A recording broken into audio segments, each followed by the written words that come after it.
Okay guys, so this is the day one for 70-740 and this is the course. It's a set of 3 courses. It is called MCSA, Certified Solutions Associate, Microsoft Certified Solutions Associate 2016, and these are 3 courses. These are the names of the courses here. First one is 70-740 MCP or Microsoft Certified Professional, Installation, Storage and Compute with Windows Server 2016.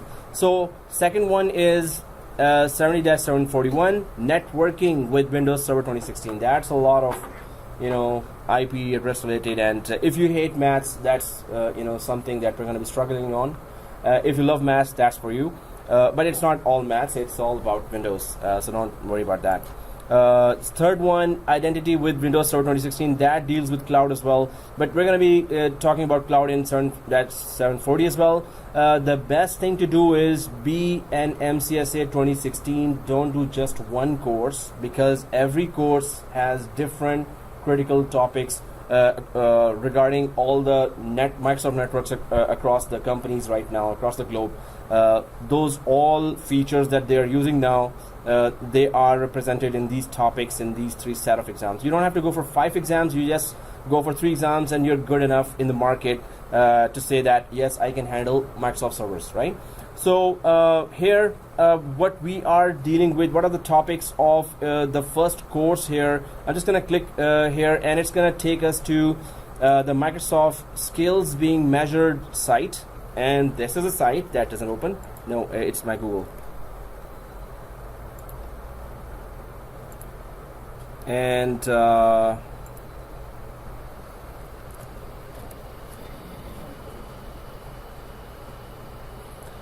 so Microsoft has that site created for every exam, and there they put skills being measured, which means that Microsoft is expecting these skills, set of skills. If you think that you have you have done the exam and you have done the course, so what are the skills Microsoft expects from your site? First of all, this is the page for 70-740, and because you're going to get the slide, so the link to this page is there anyway. And I'm just gonna try to, it's already big, right? So but I have a magnifying glass which I always use here. Well, okay, it's big enough. So $165 exam, and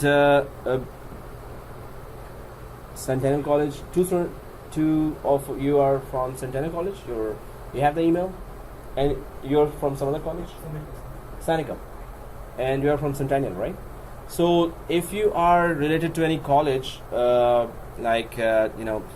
mainstream colleges there, so for students, if you show that email while you're scheduling the exam, the fee is half. It's $85 instead of $165, right? If it's not that mainstream colleges, then it's $165. But if you are part of the second career course, so then vouchers are coming for you, right? Whatever they have deal for you. So $165 is the fee. If you're part of some college, it's half. And what are the skills? So I'm just gonna put that into. So these are the topics here. Install Windows servers in host and compute environments. And then there's implement storage solutions. There's implement Hyper-V. Now this Hyper-V is related to VMware. Right, so VMware course is a must course. You don't leave the college or don't start, or if you go for the job interviews, you will know that they have already VMware environment. So if you know that, you're more useful to them. If you don't know that, then there will be others who would already have done that course and they'll be preferred. So VMware is offered by, of course, the VMware company, and its rival with Microsoft is Hyper-V, the platform. So we're going to be working on Hyper-V. So on-premises virtualization, you need to know on Microsoft side it is Hyper-V. If it is Microsoft Cloud, the rival is AWS, and if it is a virtualization platform, the rival is VMware. So on both areas, Microsoft is trying to win, but it's still second. VMware is on top in on-premises virtualization. AWS is on top, but Microsoft is still second on both areas, right? So this means it's equally important, and it really saves a lot of companies money. So you're a smart administrator. If you're saving your company's money, they would love you, right? So we're going to be concentrating on Hyper-V as well. We're going to go a little in depth. More in depth is the third paper, where we go for virtual machine movement and disaster recoveries of the servers. But here we're going to still have in-depth introduction to Hyper-V. And then implement Windows containers as well. This is a new feature there, where you can have applications having their own memory and processing environments. So this is new. This is totally new in 2016. That's something that companies really want. So you will see that companies will be heading towards 2016 faster than you think. But still 2012 and 2008 are there. It is always a mixed environment, right? 2008 will be there, 2012 will be there, 2016 will be there as well. But then the whole network will be shifting towards that. Until they are shifting, Microsoft might come up with 2018, Windows 2018 by that time, right? So you're in the process of just try to grab some course, either 2012 or 2016, and you're good to go, right? So, and then there is implement high availability. Now this topic of anyone knows what's high availability? What is there that you want highly available? And for whom? You mean it's something related to cloud? No. Well, it could be cloud, it could be on premises, your data center. High availability is something that is available 24/7, 365. Throughout the year it is available. And suppose you have a web application, and there are thousands of users connecting to that web application. That web application is hosted on 2 physical servers. Now, all the users are connecting to that web application on this server. This is active server, this is passive server, right? So active server goes down. What happens? Users must not be disconnected. Users must not even know that there was a downtime. At once, the services will fail over to the passive server, right?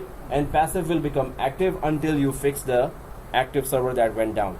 So that is high availability, and you have to configure it. We're going to actually do the crash test as well after making sure that high availability has been configured. We're going to try to test it and prove it that it works. But high availability is all about that services never stop, even if your whole data center goes down, even if your server goes down, even if your hard disks are crashed.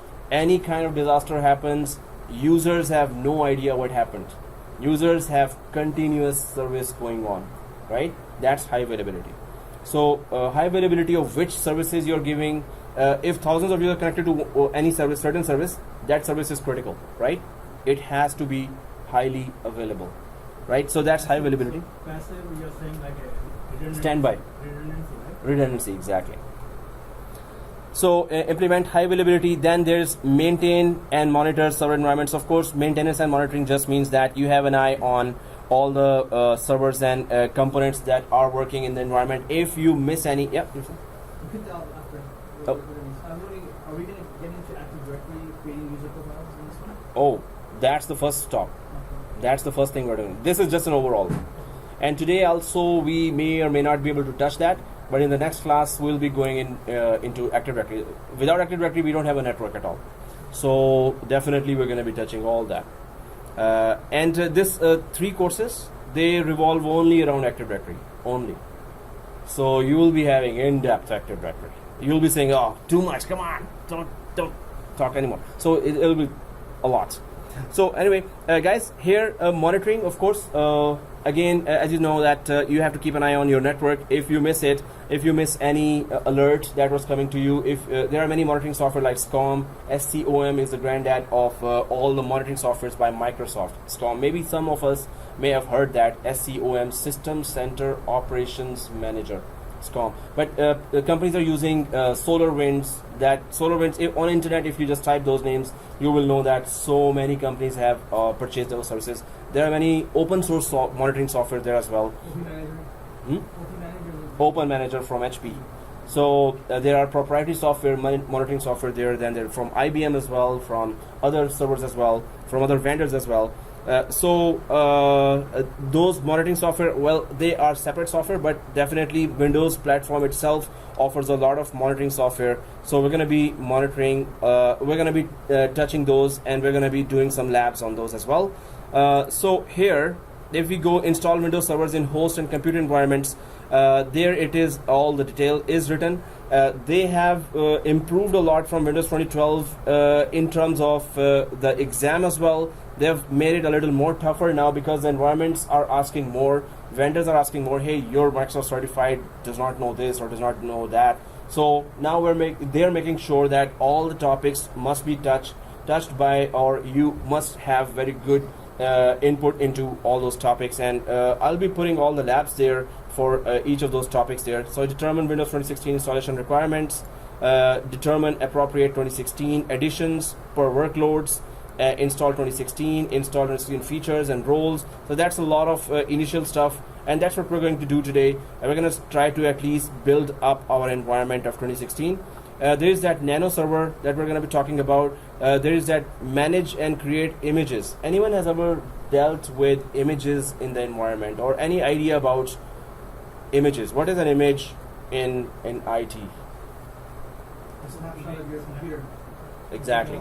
Used for large scale deployments as well, as a copy as well. So yep, It is some mirroring, right? we can say mirroring as well. But image, take an image of, suppose you have purchased 500 computers. You want to install Windows 10 MS Office on top of that. So you take out one computer from them and install Windows 10 on that, put all the drivers there, then install MS Office. That's all. Then you take an image of the C drive of that computer and then throw it over the network to all the other 499 computers. When they restart, they will already have Windows 10 working.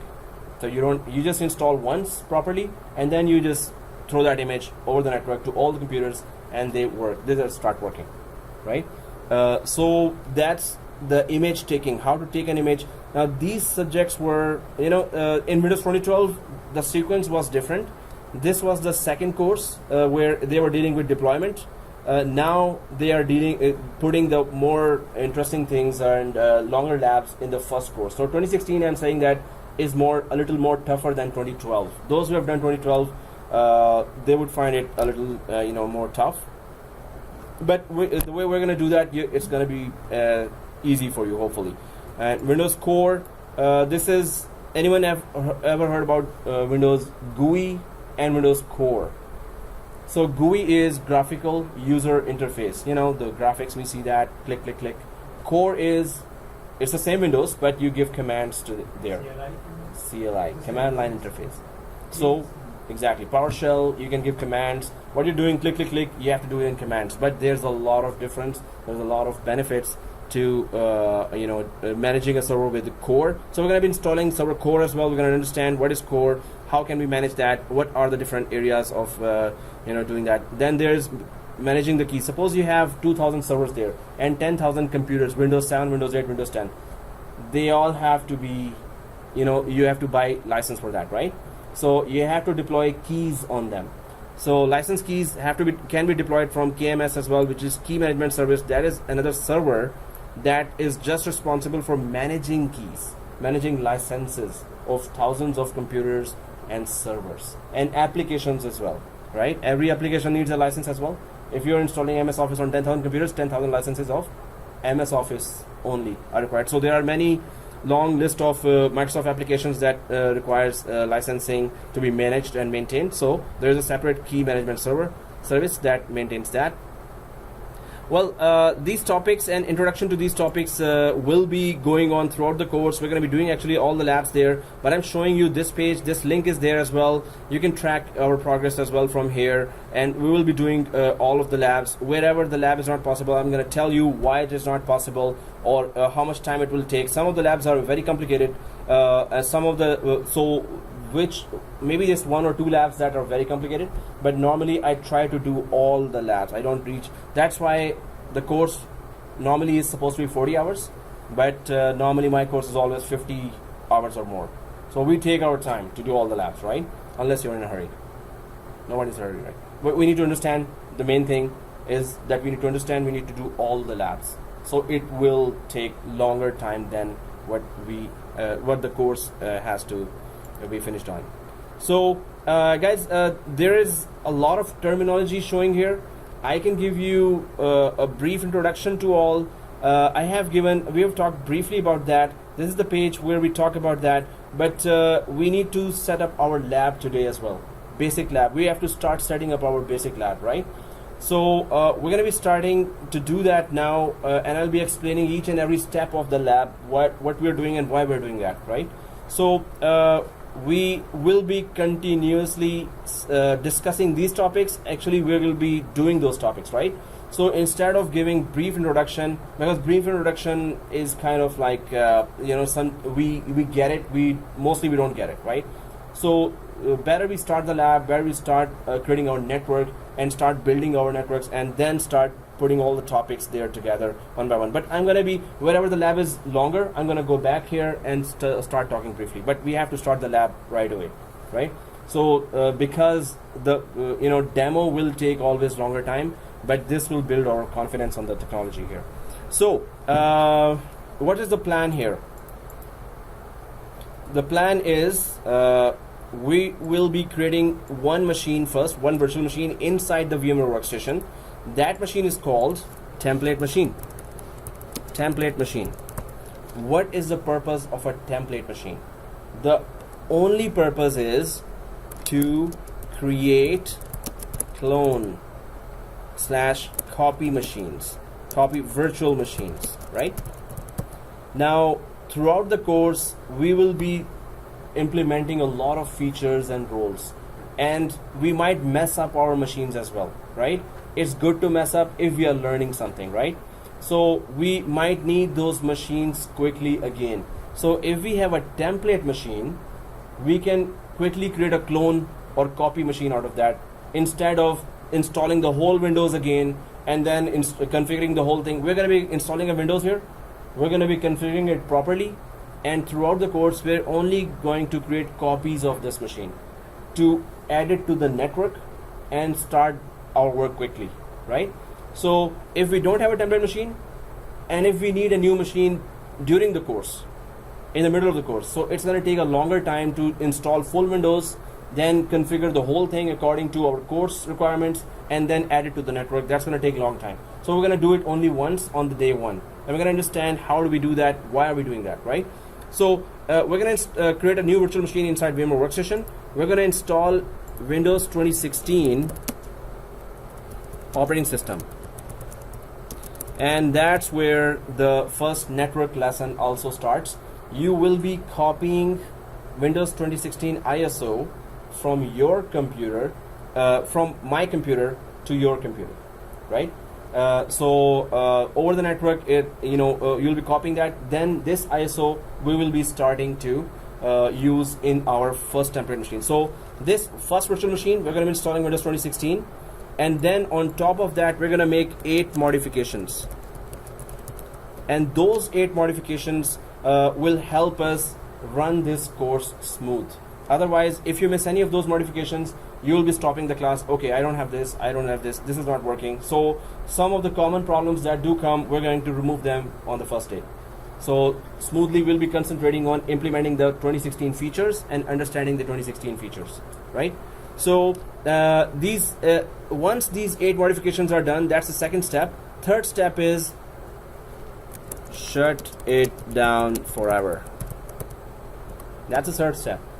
We're never going to start this. You know why? The only purpose of creating the template machine is what? Anyone remembers? Just to create clones. It can only create clones. We can only create copies of this machine if it is shut down. If it is started, then we cannot create copies of that machine, right? So this in virtual environment, you will be doing that in VMware as well. You will be doing that in Hyper-V as well. But this is VMware Workstation, which is a client software. This software is not used in production environments, right? It's logic behind shutting it down. If you shut it down, how do you get the phone? If we can only create a copy of that if it is shut down. So if it is started, it will not allow us to create a copy of that. That's the technical functionality. So when we create a machine, it's going to be created in a folder, right? So when we right click the machine and copy, it will just create a copy of that folder into another folder. And also one more thing that this machine will do. So when we have copies of a clone, suppose there are 2 clones created, 2 clone virtual machines created. We're going to be doing that, so you'll be understanding it more easier as well.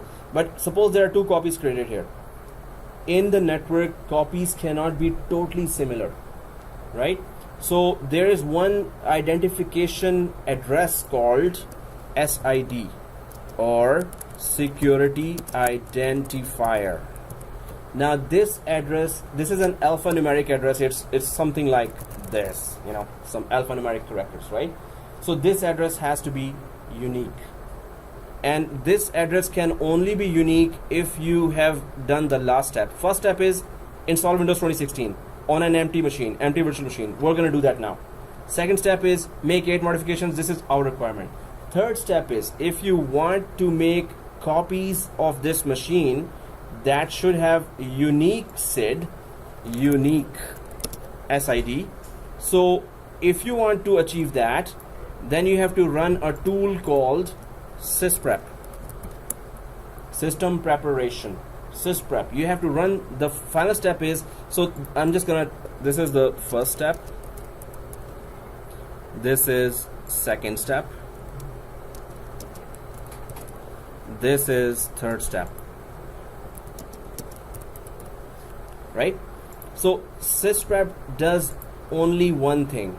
Sysprep makes every clone unique. That's what you need to remember. Sysprep makes every clone unique. This means when these two clones or 2000 clones are created, suppose, all clones will have unique SID, which is this alphanumeric address that has to be different from every other clone's address, SID, right? So if it is different, your all machines, all Windows 2016 machines will be able to join the Microsoft network called domain. If they are same, they will not be able to join the domain or join the Microsoft network, right? So that's our next major steps. First one, install Windows 2016, do 8 modifications for the course. Third is sysprep the whole machine, and fourth is actually shut down forever. This is the fourth step. Shut it down forever. Once you shut it down, after running sysprep, now it is ready to create clones, as many as you want, right? Right click, I'm gonna show you, then we're gonna create clones, we're gonna know how to create a clone, right? And what are the pros and cons of that? What are the types of clones there, right? So the main thing is, are we understanding what we're doing, right? That's always the first step. Some students normally tend to follow the labs. Oh, I've done the lab, teacher. Oh, I've completed the labs. But did you understand what we're doing? So if we are not understanding what we're doing, then we're wasting our time here, right? Do some other course then, right? So if we are understanding, that's good.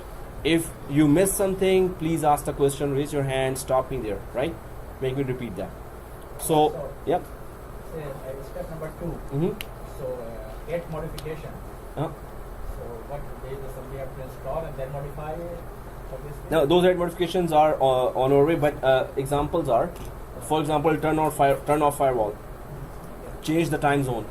Time zone is different, so it's Eastern time zone here, and shut down some of the security features and enable some of the advanced features. So I'm going to be explaining each and every feature when we are doing that. But those 8 modifications are good for the smooth working of the course, right? Only the clone can be shut down. The other one is Only the template machine will be shut down. The clones are the machines that we're going to be using. So this is clone 1, which is the exact copy of this Windows 2016 server. And clone 2, we can create as many clones, right? So, and these are exact copies. But the only thing that will be not exact will be the SID, and that has to be different. That's the internal alphanumeric address that has to be different, and Microsoft domain will detect that. If it is different, okay, join the network. If it is same, no way, you cannot join the network. Then make it different, right?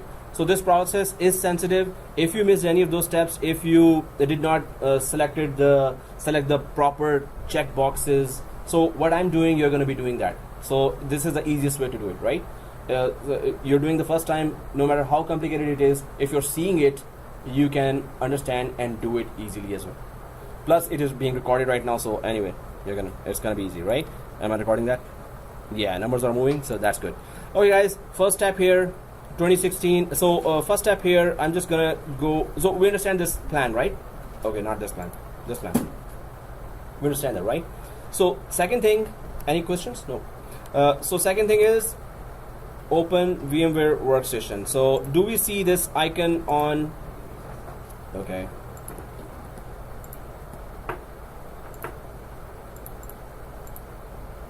Okay, this icon. So right click, open. Right? Is it open for everyone? Yeah. Okay.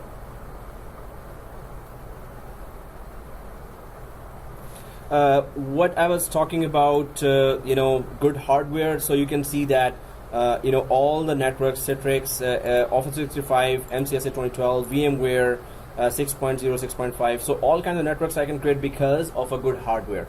So this should be very convincing argument that because you need to learn multiple skills, you need to practice them.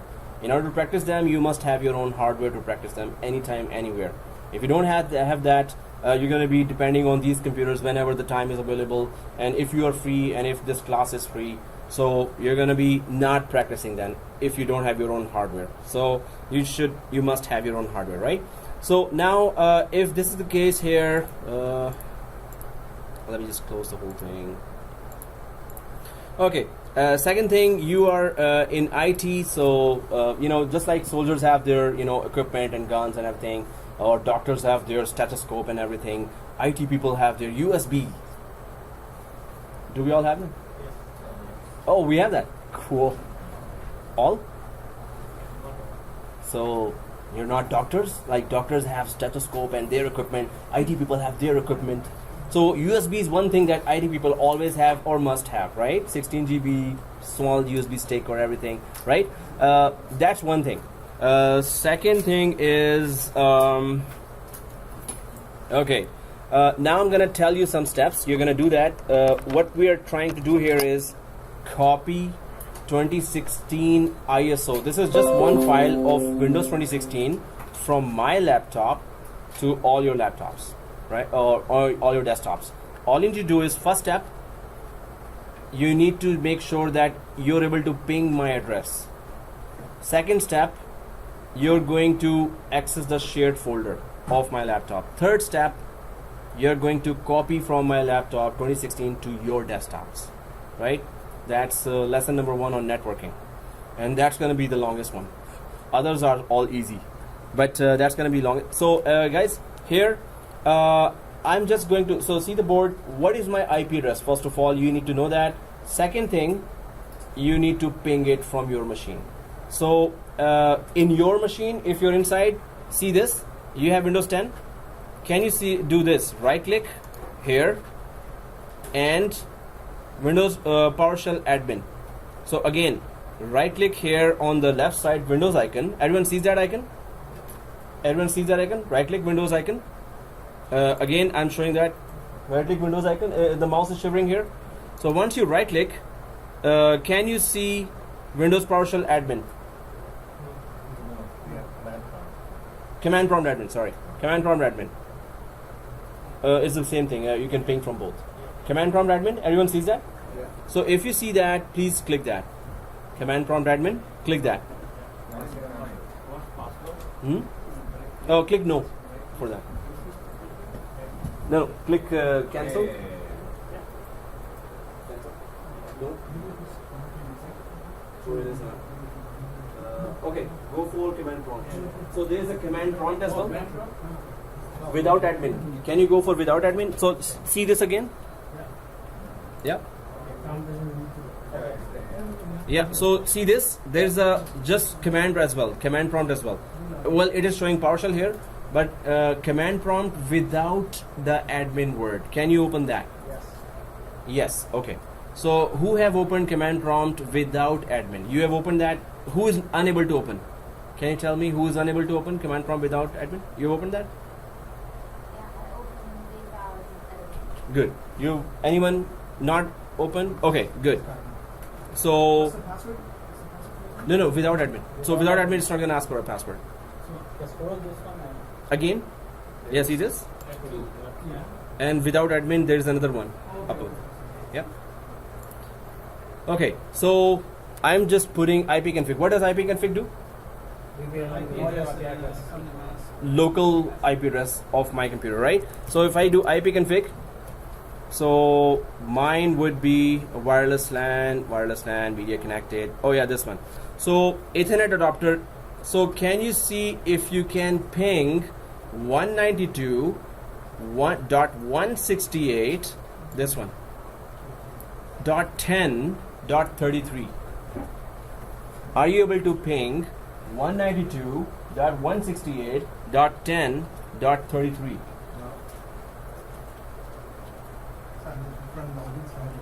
Oh, okay. Sure. Anyone able to log in or a ping? No pinging, right? So this is Ethernet adapter VMware network, and then Ethernet adapter VMware network, VMware adapter, wireless LAN. Then I have a Wi-Fi address as well, and that Wi-Fi address. So try the other one, which is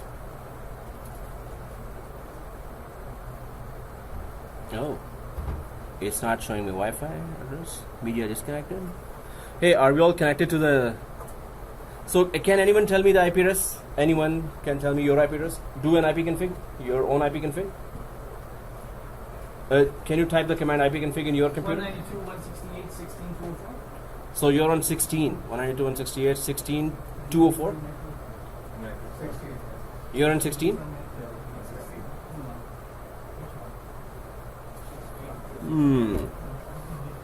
You know, I just came back from vacation, and surprise. So I'm just gonna change my cable now, and this is gonna work.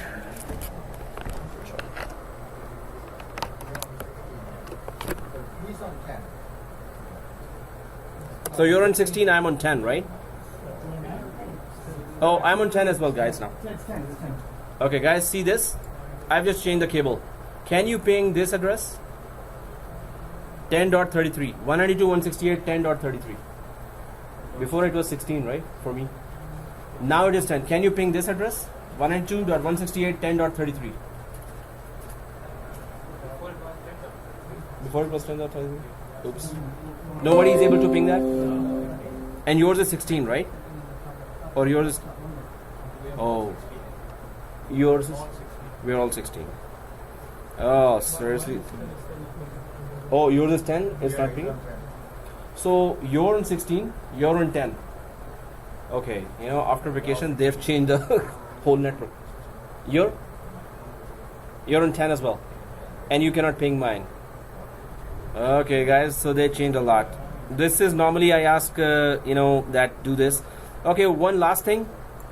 Anyone can just ping this one, 20. Some addresses are actually routing, some addresses are not routing by the management here. So 192.168.20.187. No. Okay, got it. So this means you and I are disconnected actually. So before the vacation, everything was, I was expecting everything to be the same. Okay, guys, let's do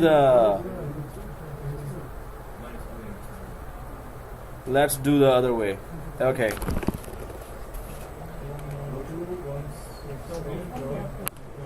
Okay, just give me a sec. I'm gonna. I can ping his. So my teacher machine is on a separate. They put it on Saturday network in 3 weeks when I was in vacation, I think. Before we were able to, ping everything. So there's another way. There's always a way. Yeah. There's always a way. So this desktop is in your network. My laptop is in another network, right? So we cannot communicate. But this desktop, it's also a teacher desktop, is in your network. So I'm just gonna put the file there, and you're gonna see it's easy. Seriously.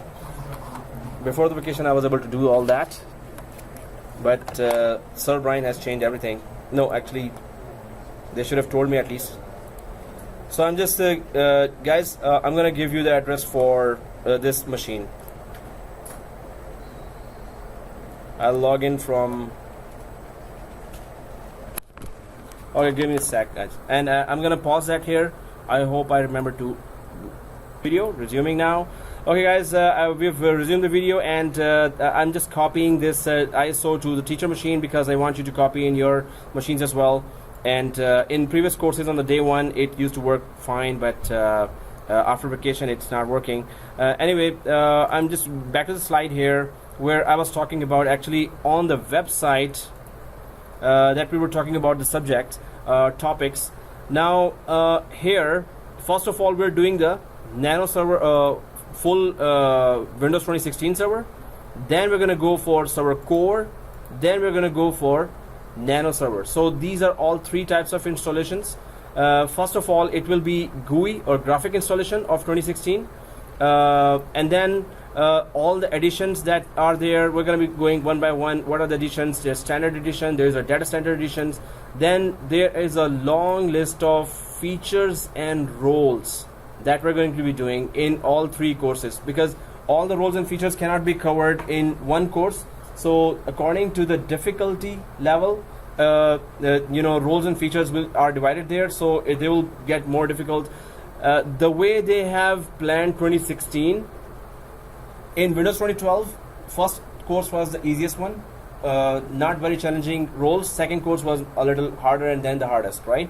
Now the first course of 2016 has those features which were considered hardest in 2012 course, and it was in the last or third course those features were there. Like high availability feature was the last one we used to discuss in MCSA.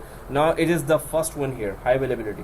So that is a long lab. That is not an easy lab, but I'm going to make it easy for you. So we're going to be understanding every step. We're going to be going step by step, and slowly we're going to go ahead. But the strange thing is that they are now showing their muscle. They are trying to prove the world that, okay, this is the toughest things are on the first one, then it will be only getting tougher for the second and third course. But that's what they want you to learn here, that okay, all the concepts, I'm seeing many of the concepts that were in the last course in 2012, now they are in the first course. So you'll be facing all those concepts right away as you start. But we're gonna take our pace here. We're gonna go at our own collective pace here. The way I see the reaction here, and I'll be quizzing you as well, just to know that where are we and concepts when it comes down to that. So guys, there's first area talks about installations, keys, key management, license management, and somewhat monitoring, like this DSC from PowerShell. But mainly it is installation. First section all talks about, first of all, the on-premises in front of the server installation. Then the more tougher part is create, manage, and maintain images. So first of all, you have server in front of you, you have machines in front of you, you put a DVD, you install, or remotely you install. Now how to create an image and deploy it on from one computer to 1,000 computers. How to do that as well.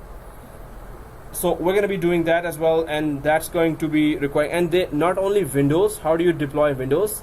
Then they're saying plan for Linux and FreeBSD deployments. Linux, we understand. Anyone knows what is FreeBSD? It's another Linux flavor, another operating system. Which is, I'm scratching my head when I saw that before. I was like, what? We need to deploy Linux machines? Are you kidding me? So, but the Microsoft's software delivery or operating system deployment, image deployment is the thing that we need to learn. How to deploy an image, no matter what kind of image it is, right? We're going to be deploying that. It's going to be very interesting. So, assess virtualization workloads. Whenever you're assessing virtualization workloads, what does that mean? Anyone has any guess that when you talk about workloads, what are you talking about anyway? Virtualization, I'm going to explain, but workload, what kind of workload are we talking about? How many end users are connecting? What application they are opening? In what capacity? How many applications per user are being opened? So if there's one server to which 2,000 users are connecting and they are opening applications, each user is opening one or two applications, so that's a lot of workload that will consume memory, processor, and hard disk, right? So you as an administrator will be deciding, I'm buying a server here, and I already know that 500 users will be connecting all the time. 500 users will be connecting day and night. So and there will be, I have an idea about, okay, they'll be opening MS Word, Excel, PowerPoint, and all other applications. So per user, if you count 2 applications, so that each application might take 10 MB of memory up to 1 GB of memory. So if 500 users are using an application that might take 500 MB of memory, so I better have 1 terabyte of memory on the computer or a server, or I better have 128 GB of memory, which is also very expensive. 1 terabyte of memory could be how much? $30,000 or $20,000. It could range up to this much. So it could be lesser, but it's really expensive servers, and you're going to decide while you're shopping that. And if some lower end server is there, then first of all, workload, how many users are connecting, and then how much memory you already have. So how many users you're going to allow to connect there, right? So if there are 500 users connecting, you're going to put the limit down to 200 users, and you can do that. After the 200 first connection, you will reject that, right? So the server has reached its capacity. So you have to do those calculations of memory, processing, and hard disk that are coming with SS virtualization workloads, right? So as a system administrator, you will be calculating in your mind all the time that what is the load coming from where, what are the resources I have here. As a virtual admin in virtualization course, hopefully most of you will be in the VMware class, then you will see that how much mental calculation you have to do all the time. That in a virtual environment, you have 4 virtual machines in one physical server. And each virtual machine, 200 users are connecting, or 300 users are connecting in each virtual machine. So total 1000 users are connecting to one physical server. So how much memory, processor, hard disk will be used, storage will be used. When I talked about hard disk, it's not only the space. What else is there in a hard disk that is used? RAM. The hard disk is used as a RAM as well, exact paging file. And also it's IOPS, input output per second. What is that? So application files, the data is spread across the disk. It has to be retrieved. So suppose you're opening Microsoft Word file, double click. The Word file, files are actually scattered on the disk. They have to be opened by reaching those areas and sectors. And also, if there is a continuous opening and closing of files going on the hard disk, so hard disk is going to let you do at certain speed. If you have SSD, it's going to be opening fast and very fast retrieval of the data.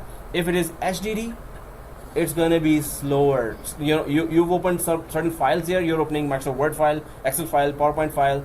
They will be opening slow. If it is HDD, if it is SSD, it will be really fast, right? So all this has to be decided in this next section, which is configuring disks and volumes. So again, I started the course with you must have SSD. Right away, we're talking about performance here, right? So this is our test environment, and we need the best performance. And in production environment, performance is the biggest issue there. If under your network, you as a system administrator, and your network is not performing well, of course you will get a lot of tickets from there, and obviously they might replace you, right? If you cannot increase the performance, or if you at least cannot pinpoint what are the areas that needs performance, and if you upgrade this and that, the performance issue will be gone, right? So what kind of storage you want to buy from there, and what kind of storages are there, right? There is VHD and there is VHDX. So when you create a virtual machine, so let me just give you an example here. When you create a virtual, so first of all, you buy a lot of physical servers, right? Suppose this is a physical server. So inside the physical server, first of all, you deploy a virtual software. So you will deploy either Hyper-V here as a hypervisor, or you will deploy here ESXi hypervisor, right? So what do they do? ESXi. These are called hypervisors. Anyone ever heard of hypervisor before? Hypervisor. Okay, anyone can tell me a guess, or those who heard? Like this a VMware application? It is VMware or Microsoft applications, or Citrix also has. Hypervisor is a small software that installs directly on top of a hardware, and its only purpose is what? Yes. The only purpose of a hypervisor is to let virtual machines be hosted on it itself. So you install a very small software directly on the hardware for the only purpose of hosting virtual machines. One virtual machine, second virtual machine, third virtual machine, fourth virtual machine, and as much as is your hardware capacity. So you will only put as many virtual machines as much you have memory there. There's like a printer circuit board. Exactly. in a software file. Definitely, it is like that. So this means you will put only as much virtual machines as your memory can take, as your processor can take, as your hard disk can take, right? So these three things will always be in your mind. The only purpose of an hypervisor is to host virtual machines. Host virtual machine. That is the only purpose of an hypervisor. Hypervisor you will be dealing a lot now in nearly every course. Right now we are about to use a hypervisor. True or false? Anyone knows that we are about to use a hypervisor now? Yes, we are. Okay. And that hypervisor name is? VMware Workstation is a hypervisor as well. Now the only difference of the hypervisor I am talking about here on the board and the one we are about to use, there's a difference now. Anyone knows what's the difference? Well, I'm talking about the VMware hypervisor as well. So there are two types of hypervisors here. First of all, the purpose of hypervisor is host virtual machines. Second thing is hypervisors that we are about to use now. There are two types: hypervisor 1 and hypervisor 2. Hypervisor 2 is for testing environments, and ours is our testing environment, right? 2 is for testing environments. 1 is for production environments, which is the companies where you use that. So we are about to use hypervisor 2, which is VMware Workstation. In companies, hypervisor 1 is used. Now the only difference between the two is hypervisor 2 is installed on top of an OS. So hypervisor 2 is installed on top of an OS. So that's what you see right now. VMware Workstation is installed on top of an operating system called Windows 10 or Windows 8 or Windows 7, right? Or VMware Workstation is installed on top of a operating system right now. Yeah. So just a clarification. There's Hyper-V and then there's VMware. So why are we using Hyper-V to create a virtual machine? Exactly. So Hyper-V, we have to install a server first here, or a Windows 8 as well here, and then we use Hyper-V. Hyper-V in a testing environment is not user friendly. It is mainly made for production environments. Your question is very good because this is a Microsoft course, right? So, and Microsoft's hypervisor is Hyper-V, right? VMware's hypervisor is ESXi and VMware Workstation. But VMware Workstation is much more user friendly in a testing environment than Hyper-V. And we tested that. So, and we had to move to VMware Workstation just for training. But will we learn Hyper-V? Yes. And we can install Hyper-V inside VMware Workstation? Yes, we can do that too. Hypervisor is VMware. So hypervisor is VMware Workstation is a hypervisor 2 because it is used for testing environments.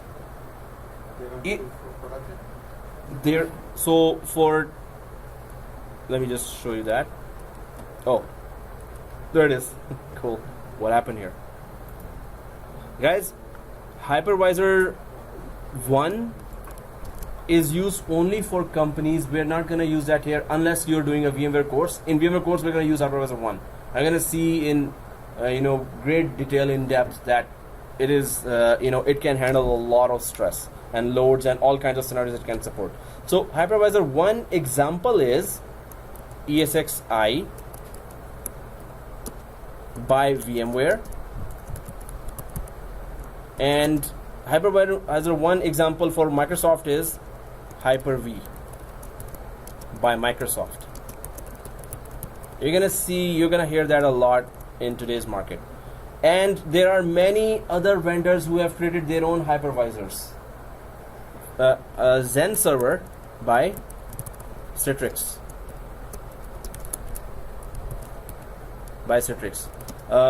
From Linux side, Linux is also not behind. So Red Hat has created their own hypervisor, KVM by Red Hat Linux. So these are the market competitors when it comes to hypervisor. And hypervisor is in every company. There is no doubt, there is no question about that. That every company will have 1 or 2 servers, up to 1 or 2,000 servers that will have the hypervisors, and each hypervisor may have so many virtual machines hosted, and each virtual machine may be communicating with hundreds of users. It becomes a very huge environment then, right? So these are the competitors both for hypervisor 1, while hypervisor 2 is just a testing software, which we are about to use now, right?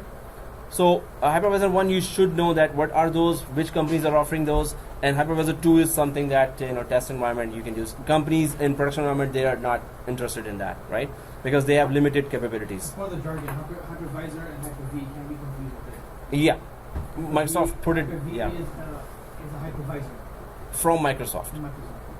ESXi is a hypervisor from VMware, and just like that, Zen server is a hypervisor from Citrix. So hypervisor is a type of software that helps host a virtual machine. That's the one-liner for that. So Microsoft has a hypervisor, VMware has a hypervisor, Citrix has a hypervisor, Red Hat has a hypervisor. Say Right? that again, hypervisor is what? Hypervisor is a software Uh-huh. that hosts virtual machines. That's the only purpose of a hypervisor. But if you're Microsoft Exchange server, then Microsoft use their own hypervisor is Yeah. completely different. Yeah. They will use their Hyper-V for that. But if you are a system administrator in a company and you have VMware licenses and you have Hyper-V licenses, so majority will use VMware because it's so much feature rich and user friendly and administrator friendly, and disaster recovery options are much better, much better there than in Hyper-V. But Microsoft is improving its own hypervisor as well. But this is a virtualization talk. This is a separate topic. When we are talking about Hyper-V, we're only talking about this. But this is something that is everywhere now, everywhere around you. Everything is virtualized now. Every software is virtualized. You were saying that telecom, 90% telecom is virtualized now. So you're gonna see and hear virtualization so much that you should know the basics of virtualization right away, right? So guys, we could have installed 2016 today, but we can still because it is copied successfully. I'm just gonna transfer it to while we're talking about this, I'm gonna transfer it to my teacher's machine so you can then copy it. Okay, so this is virtualization that we will be talking in detail, in depth, but this is Microsoft's side of virtualization. What I was saying before is a must course is you should learn the leader from the leader. The leader of virtualization still is and was VMware. Microsoft is really fast. It is very fast in catching up with all the technologies. It is going fast now. But VMware still is more feature rich than Microsoft's Hyper-V, right? So one additional question. Like Cisco also have their Hyper-V, right? Cisco has its cloud and its switch, virtual switch Nexus is there in VMware. So Cisco has a lot of their equipment that they are virtualizing now. They are creating software version of that hardware equipment now. So there are many.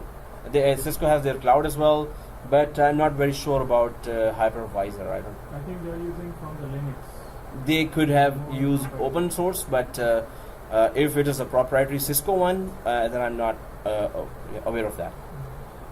So, guys, this topic is very important. So I'm just going to go ahead and try to just introduce you with some more. So first section is all about installations and deployments. Second section is all about storage and virtual disks and virtual hardware. If we go for, and third section is actually what we were talking in the first place, is all Hyper-V. Third section, that will take us really in depth into Hyper-V. Install and configure Hyper-V, configure virtual machine settings, configure VM storage, Hyper-V storage, and then configure Hyper-V networking, MAC addresses and everything. So everything is virtualized: storage virtualization, networking virtualization, and operating system virtualization, machine virtualization, right? So we're going to be touching all corners of Hyper-V. We're going to be installing Hyper-V inside VMware Workstation, and we're going to be doing a workaround for that. Otherwise, the two hypervisors are from rival companies. They're not going to allow each other. So I'm going to show you how to do that. But VMware Workstation is more feature friendly, so that's why we're going for that. Now, before going to containers, I'll just copy that. I'll just start copying. Yeah, I'm connected here, and there's the machine 2016 here. Okay, so there is, and I'll just put it on ISO, and I'll give you the path to copy.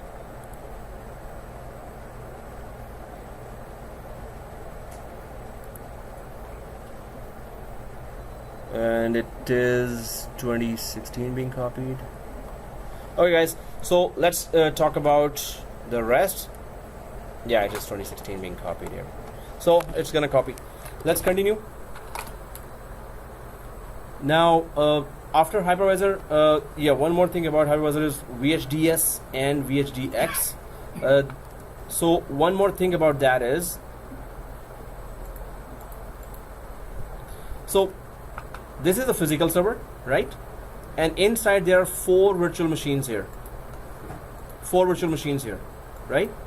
Now these virtual machines will have virtual disks. So those are called virtual disks.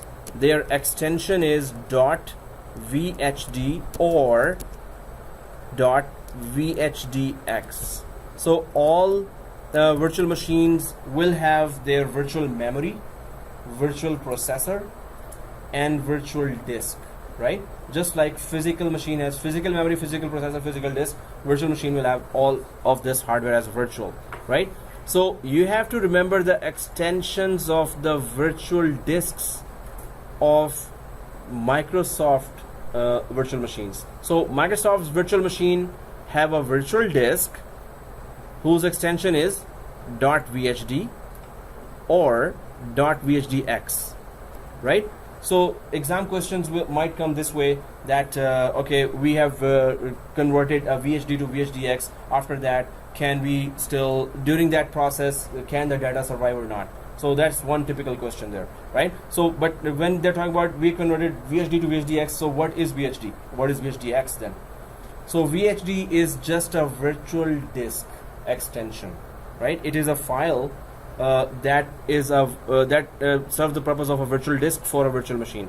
So this is a virtual machine, and its virtual disk will have the extension called VHD or VHDX. Virtual machine.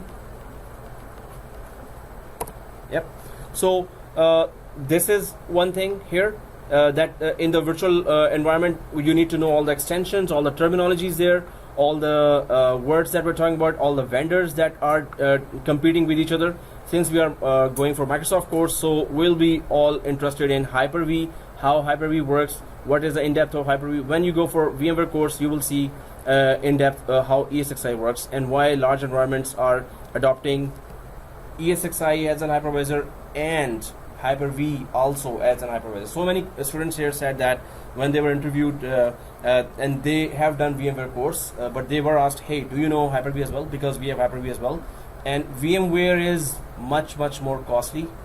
Hyper-V is much cheaper than VMware. So vendors or companies or bosses always ask for, hey, if you have Hyper-V, we're just hiring you now. If you don't have Hyper-V, and if you say yes, of course you'll be drilled down to what do you know about Hyper-V. So Hyper-V machine live migration, Hyper-V replication, Hyper-V advanced features, you must know all, right? So we do that in these courses as a lab. Then when VMware starts, then I compare VMware features with Hyper-V. So you'll be ready for interviews in terms of virtualization with the two best vendors, Microsoft and VMware.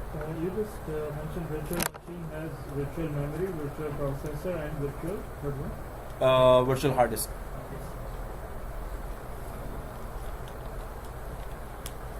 Guys, my classes are never full theory. This is just 2016 are. Otherwise, without practical, we will start yawning, and then we'll start doing that. So I still see that response coming from you is good, but yeah, you will not see that all theory lesson ever again. Oh, it's copied, guys. So now it's gonna be easy. So the steps are, guys. So we can just copy that now. No, we can at least install that virtual machine, right? 2016 server. So the steps are, now you were able to copy that or ping that address, right? So now I'm just gonna give you very easy steps to reach that shared folder. So on Notepad, I'm writing that. We get it, right? We get it on Notepad? Yeah, you'll get the Notepad as well. It is recording anyway, but you'll get it as well. So guys, first thing is go to run on your machine, on your physical machine. Go to run, type // 192.168.10.21.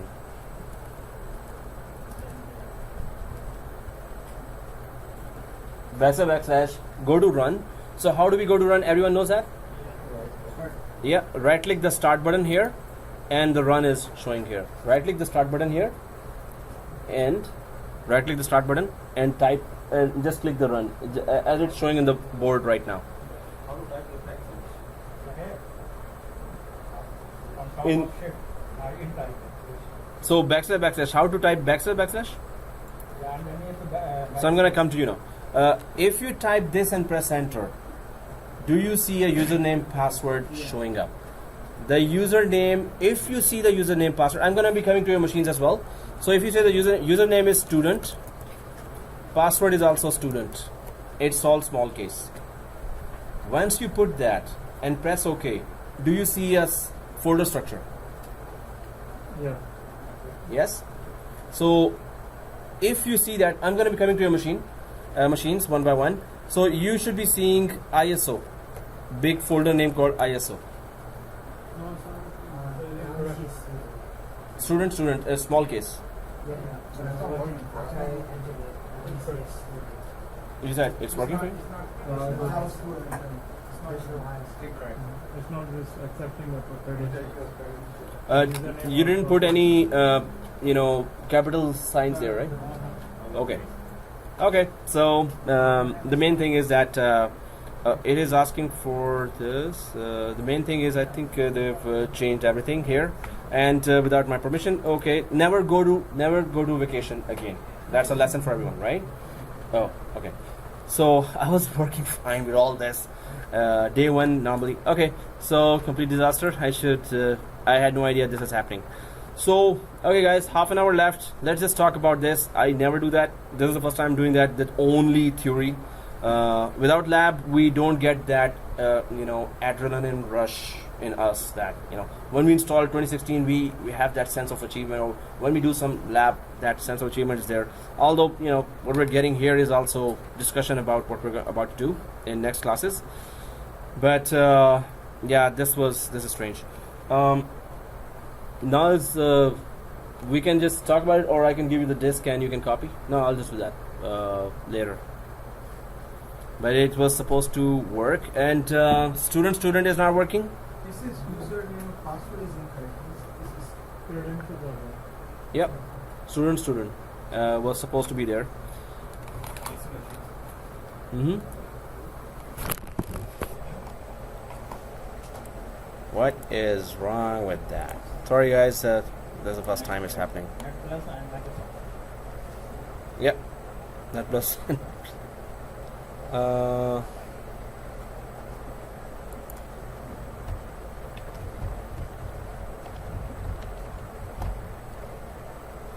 Wow, they changed the password here as well. Wow. Okay. Nothing is working as expected now, so yes, this software will not be there today. Anyway, let's just go and talk about the rest of the topics here, and then next class. So we start at 10 sharp, right? Till Friday 1:30. Yeah. 1:30, right?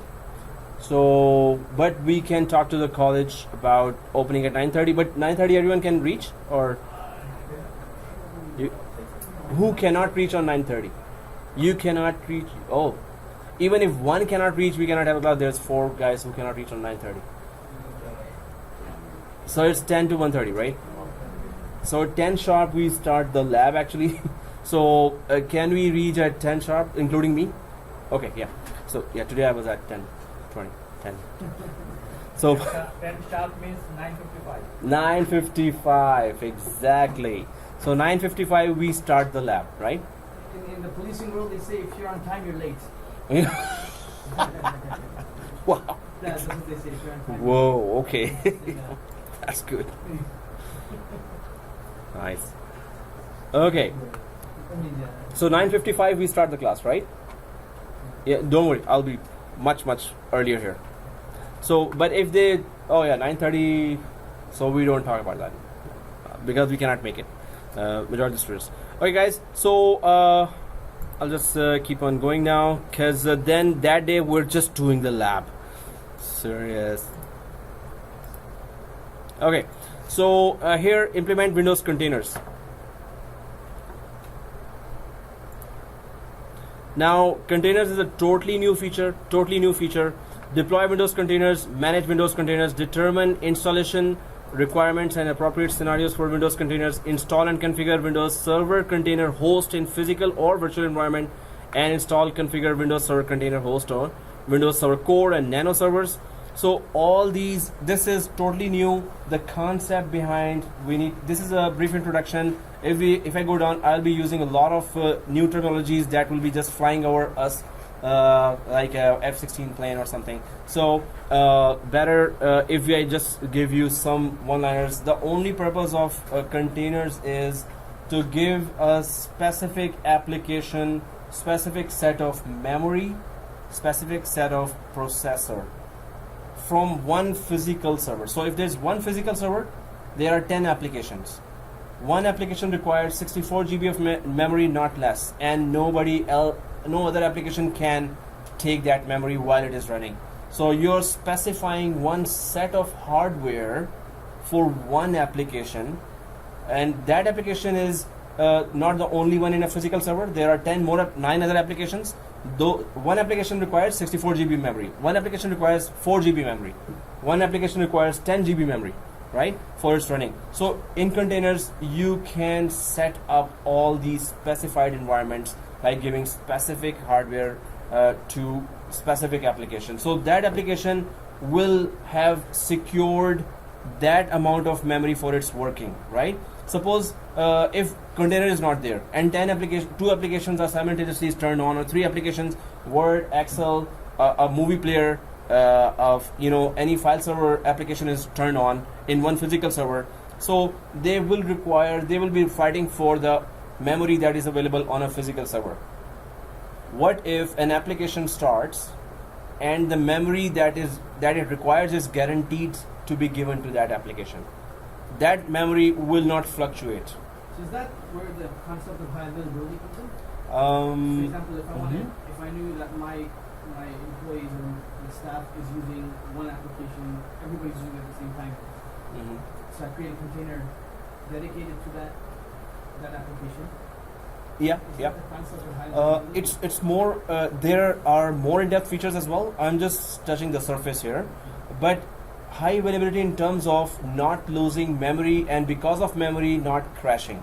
So if memory is consistently given, no matter if the server has it or is it running out of it, that amount of memory and processing will be continuously given to that application. In terms of that, yes, it could be called hyper. Otherwise, high availability is that there are two sets of exact same applications. One goes down, the second one takes over. Redundancy, exactly. So it is in terms of that application is available continuously, yes. But if it goes down itself and there is no other application exactly like that, so it's not highly available. When you have redundant containers, Exactly. you can Then we can have redundant containers, but that's the basic concept of containers. I'm just talking about that. But yes, we can have redundant containers in that case.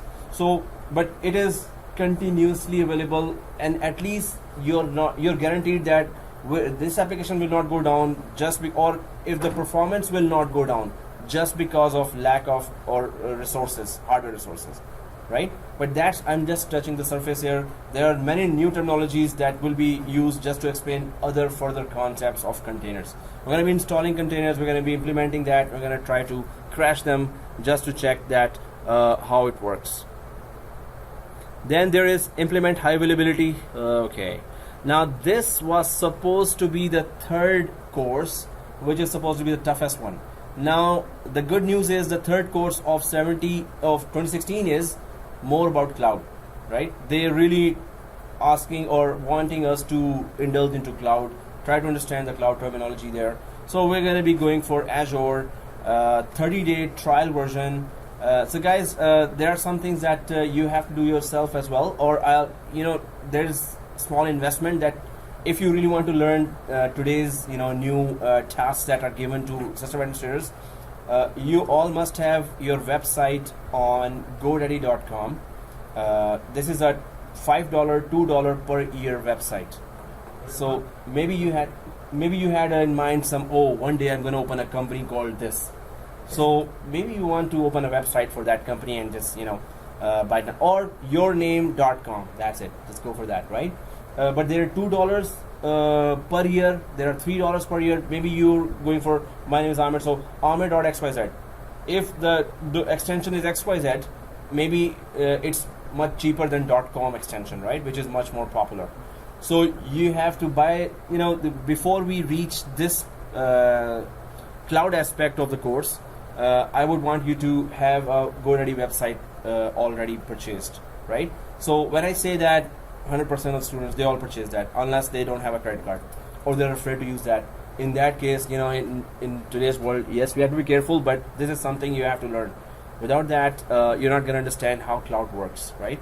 So every company would have purchased their website. They will be hosting their website on the cloud itself. So we're going to be actually hosting your purchase website in your trial version of the cloud. We're going to be doing that. Then we're going to connect our on-premises server to your 30-day trial cloud as well. So we need to learn how to connect our on-premises server to the cloud and how to connect the GoDaddy website to the cloud. And why should we do that? This is being done and is done by every company. Whichever company is interested in cloud services, their website has to be connected to the cloud. And they will expect you to know that. So they will simply ask you in the interview, okay, what are the steps of hosting our website on the cloud and how to connect our on-premises server to the cloud? Tell me a few steps. So we're going to do the whole lab to, so you can be able to understand how to connect to the cloud and how to work in the cloud. Before reaching to this subject, if you please remind us something. Oh, yeah. Yeah, 1 week before, or actually, I'm telling now, but definitely I always remind that before that. If you already have a site, it has to be godaddy.com. And I don't have stakes in that or stocks purchased, but it's because Microsoft has full collaboration with GoDaddy. So normally when you purchase a site and connect it to the cloud, you have to create some DNS records inside. What Microsoft does is, Microsoft creates those DNS records automatically for us in GoDaddy DNS server or DNS area. So what happens is that we don't have to do a lot of work because Microsoft has collaboration with GoDaddy. So that's why I always ask create a website on GoDaddy. If you even search now, you might get a $2 website for 1 year, or maybe $10 for 1 year. First year, Yeah, 149 a month, saying. hmm? 149 a month. $149 or 1.49. 1.4. Oh wow, no, but it should be just a domain name, not the hosting package. It's a hosting. No. So we just want domain name, only name. So it will be $2 for 1 year. But we have, in the company as a system administrator, you will have to connect the site to the cloud. So how do we go to the DNS area of the site, and how do we go to the cloud and connect it both each other? So it's not a big deal, but you must have your own site to do that. Which one we have to buy then? Any name, any extension. .xyz, .abc, whichever is $2. So it's just a domain, right? Yeah. Domain name. So put any name, any extension, and you will be. Most of the students bought it in $2, but 3, 4, 5. Now Up it's to. 99 cents. That's why I'm saying if you keep an eye that maybe in $1 you can buy for 1 year. So just keep an eye now, but you must have it by the time we reach this topic. At that time, if it is $10, good luck. So. So try to see the deals and buy the domain as soon as possible, or whenever you can. Okay, guys. So here, live migration. Wow, this first course is like the third course, and this is gonna be very, like a Wonderland roller coaster ride. If you have done those rides, I just done one once, and then I never went back. Okay. Anyway, so let me just explain what they are talking about. They are talking about Hyper-V replica. They are talking about live migration. Anyone can tell me what could be the meaning of live migration?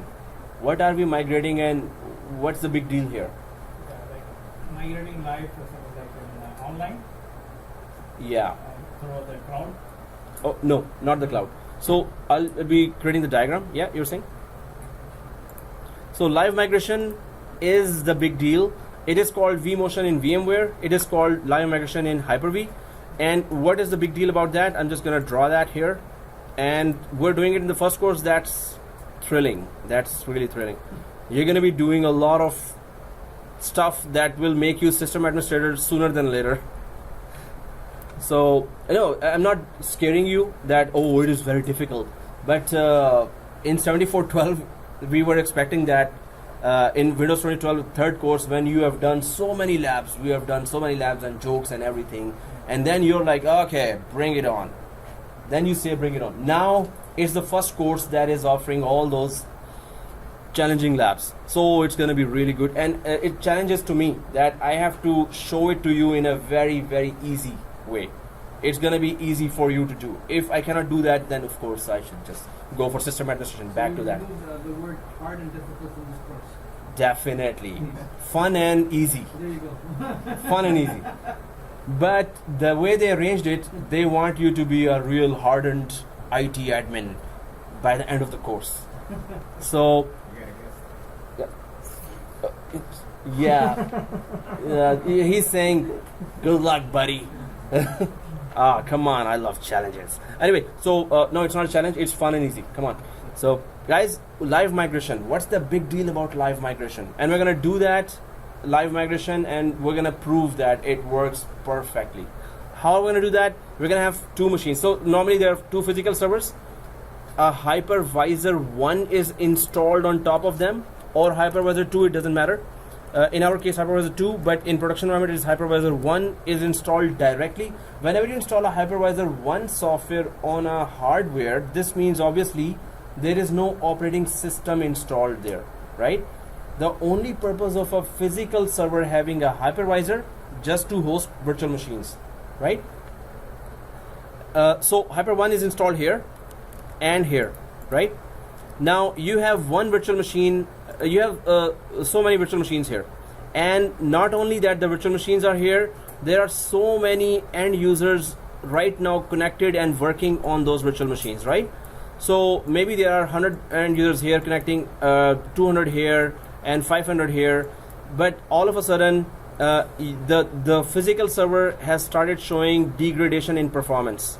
this server is not performing well. End users are asking you, hey, I'm opening an application, it is opening forever now. It's not open at all, or it is dropping connection. So what is going on? You investigate that this physical server, there's too much memory is being used, too much processor is being used, too much hard disk is being used, right? So you decide, okay, there are 500 users already right now using this virtual machine. Why don't I live migrate this virtual machine while end users are using it? And it will be traveling from over the Ethernet cables from one physical server to another physical server while users are connecting and still working on it. Now that's a big deal. You don't want any downtime for the end users. Yes, there will be a degradation of performance, a little. The screen might be freezing, and by the time they are about to pick up the phone and call you, the machine would have been migrated, and so the users will. And this server may have just one virtual machine having a lot of memory and processor, so at once the performance will increase So a lot. Hyper-1 is a virtual machine, or is that the server itself? This is the server itself. Okay, and those are virtual machines. Those are virtual On the machines. virtual machines is the application that's causing the degradation. Yes, and end users are connecting to all those virtual machines right now. So can't you just take that application and move it over to another server? Why are you moving the entire virtual machine? We cannot. So, a virtual machine has an operating system. Yeah. Operating system has the application installed on top of it, right? Yeah. So, application cannot be moved because it's installed on top of the operating system. So you have to move the entire virtual machine. Yeah, and that's the good part. Virtual machine is just like a software. It's just like a data being moved and migrated there. That makes sense because the application is using the processor, the disk from the virtual Exactly. And that processor is a virtual processor that is using in turn the physical processor of that server, and that server is already sharing that processor with all other virtual machines. That is causing the degradation. So live migration is this. It's a big deal. We have to set it up first and then do all the prerequisites of that and then actually do the live migration, right? So this is coming in. Okay, I'm saying it again and again. I don't know why I'm saying that, but it's coming in the first paper. Seriously, Windows 2016, Microsoft, what were you thinking? Anyway, so this is fun and easy. Again, I'm saying that. So in the same sentence, I'm saying what? And in the same sentence, I'm saying yes, we're going to do that. And because, I've been doing that long time, so it's going to be easy. It's just you. I'm worried about that. You're going to be saying, hey, Teach, come on. We're just starting that, and what kind of lab is that? So I'm going to take you that way. We're going to be gaining confidence by doing some other labs that are lesser complicated. Then we're going to go at the end of the course, we're going to go to this lab, right? It's not going to be that tough once we know the routine, the way we're going to do the lab. I was going to show you today how we do the lab. Of course, you're following me, but you're not going to miss any step. The main thing, you're going to be understanding everything, and you will know exactly what step to take because you will be watching me doing that, right? And then it will be recorded in the video. You can refer it as many times as you want at home, right? So at home, you have to do it, and if you don't have that hardware, please arrange that hardware as soon as possible. Try to at least plan for it, right? Physical desktop or a server is the cheapest, right? But it is the biggest and the noisiest thing. So if you can buy a server, it's $300, $400 maybe from Netplus or anywhere. Or you can go for desktop. That is the second cheaper option. And the third is the best option is refurbished laptops. Then you can bring the lab here. You can do the lab at home anywhere you want to do the lab, right?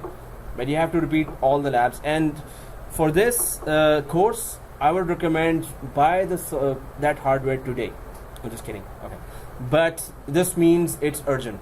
Either you are prepared to spend time here in these machines because these are all very good machines, or buy this hardware ASAP if you want to have the actual in-depth experience. I mean, when we are doing the lab, we are engaged right now. We have discussed those topics. We are fresh with those topics, right? So if you don't have the hardware to practice and you get that hardware after the course ends, we're not fresh with that topic. We are talking about some other topic. Maybe you're doing some other course. All concentration will be gone.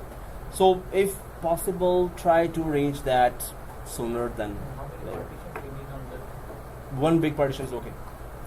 I have a server at home, of course, and I am remotely logging RDP, right? Yep. And I have to put all the information there. You just need those software. Windows 2016, VMware Workstation, and Windows 8.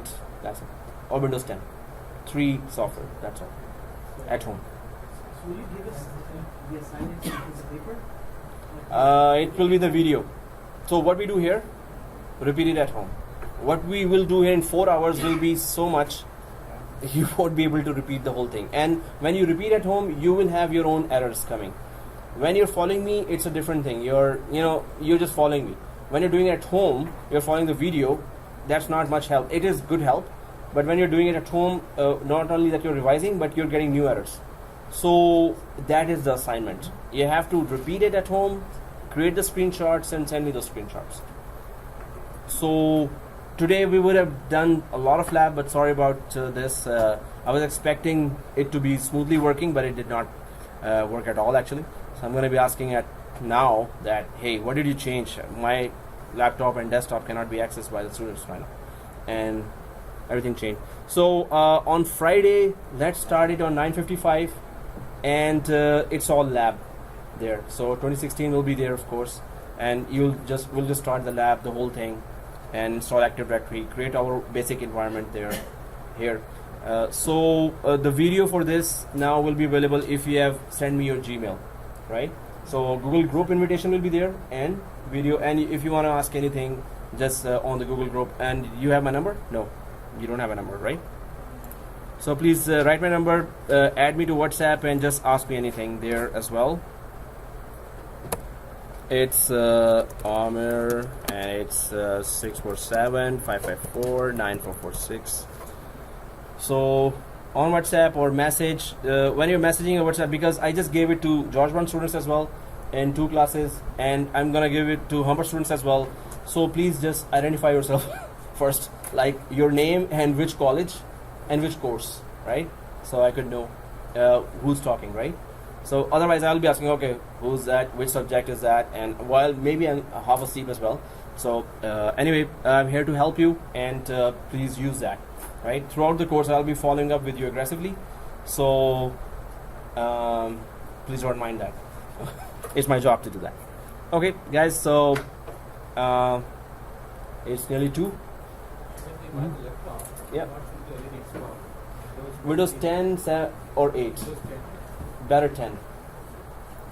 If you have a desktop at home, just upgrade the memory to 32 GB, or change the main board of the desktop. Desktop upgrades are much easier than laptop upgrades, right?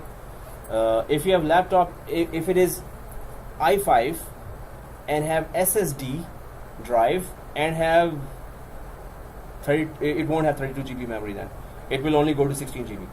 That is like, you will suffer, but you will be able to do the lab.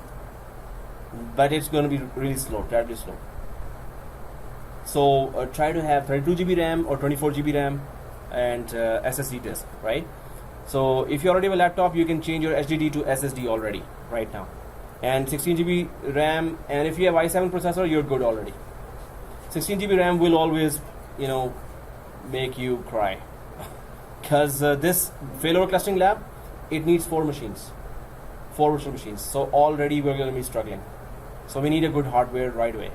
Well, it's easier for me to say, but it's something. It's for your future. It's your career investment, right? You said 500 GB, right? 500 GB SSD. It has to be SSD. If you're buying a hard disk, SSD should be the one, because you need performance. 4 machine, 3 machine, that's gonna make you cry. I mean, it's gonna make the laptop cry. It's gonna be so slow. What about desktop? Desktop also SSD hard disk. It's the same size that connects to desktop or the laptop. Okay guys, so see you on Friday 9:55, right? Okay. Do we shut it down, power off? Yes, shut down, power off, shut down the machines. Thank you. Okay, see you.